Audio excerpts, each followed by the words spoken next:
Kia ora, cat lovers.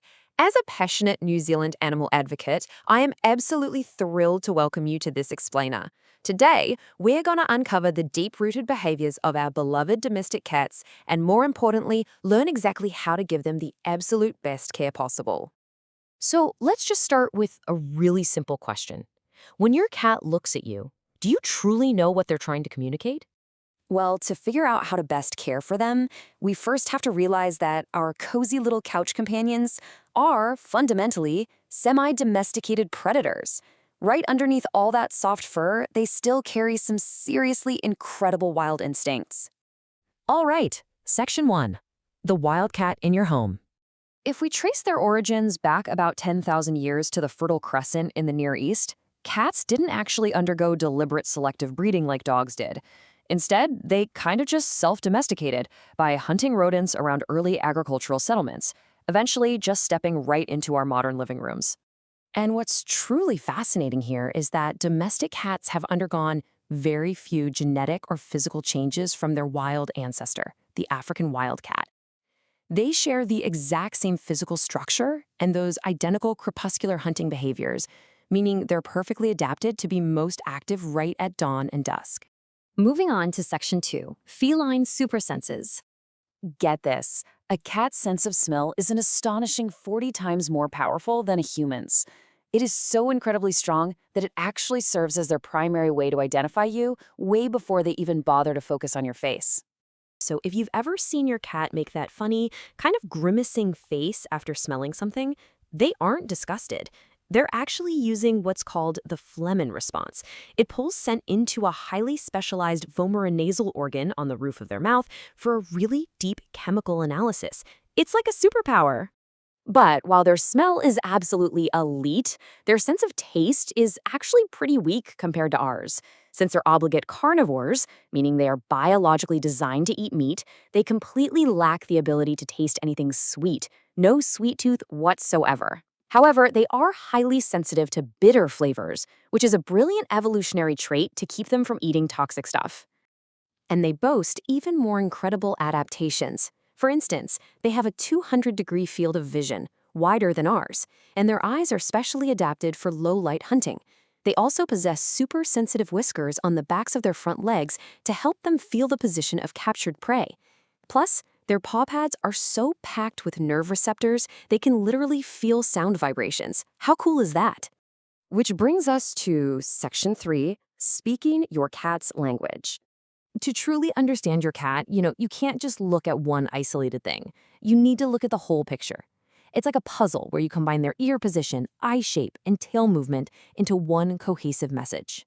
Take the ears, for instance. Forward-facing ears mean they're curious and alert. But if you spot those flattened, airplane ears pointing sideways, it is a clear-cut signal that your cat is feeling nervous and probably needs some space. And if they're pinned flat back against their head, yeah, they're feeling defensive or angry for sure. When it comes to visual cues, if your cat ever gives you that slow blink, it's actually their way of showing profound trust. They're essentially saying they feel completely safe with you. Just be mindful of their pupils, though. Dilated or narrowed pupils can mean excitement, fear, or irritation, so you always have to look at the context of the situation. Here's a really fun fact. While adult cats have up to 21 different vocalizations in their repertoire, meowing is almost exclusively used to communicate with us humans. They rarely meow at other cats. They basically developed that specific sound just to talk to you. Let's dive into Section 4, the hunter's instinct. A cat's prey drive is a completely hardwired evolutionary trait. The actual act of stalking and pouncing releases dopamine. It provides essential mental enrichment for them, even if they just ate and their food bowl is literally overflowing. So when your cat brings you a dead mouse or a bird, they aren't being malicious or gross. They're actually showing affection. They're instinctively trying to teach you how to hunt, just exactly as a mother cat would do for her kittens in the wild. Now, as responsible New Zealand advocates, we can channel this instinct safely. By using interactive toys, like those feather wands, we can mimic that stalking and pouncing. This provides that essential mental stimulation, satisfies their prey drive, and, crucially, it protects our precious native birds and wildlife from outdoor hunting. It's an absolute win-win. And finally, Section 5, lifelong care and welfare.